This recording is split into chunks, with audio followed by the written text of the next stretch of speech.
And the thing about human trafficking is it is a crime.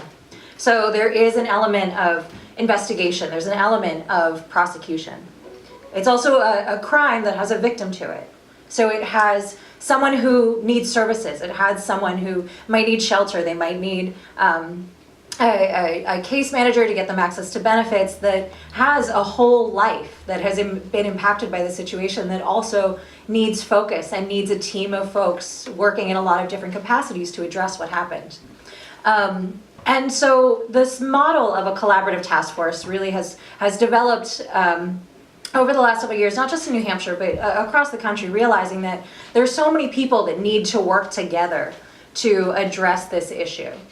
And so it grew out of a lot of conversations and a lot of partnerships and collaborations between Homeland Security, between different police departments, between different service organizations, between individual folks who are immigration attorneys who want to get people access to visas for victims of trafficking who are foreign nationals. And since then has really expanded, because the other conversation that has to happen around trafficking is it is a social justice issue. And that's where you come in, and that's where the Freedom Cafe comes in, and that's where a lot of community partners come in.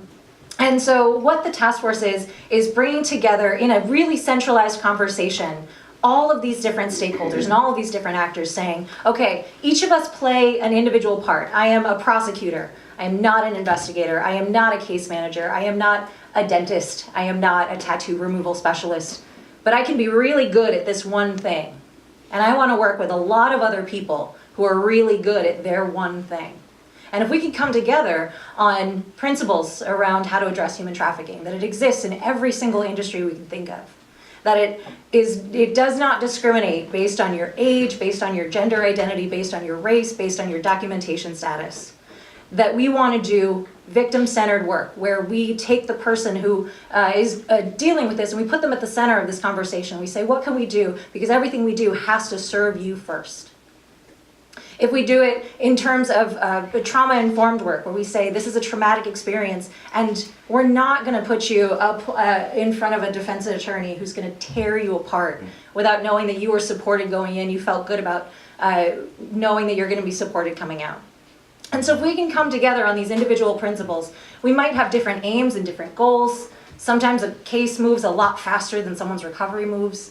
You know, sometimes we can't get them access to a shelter that is really close to the investigator in a way that is going to serve them best. We might all have different competing goals and needs, but as long as we can come together on these certain core principles, we know that we can trust each other to work together to do this work in an effort that is really streamlined.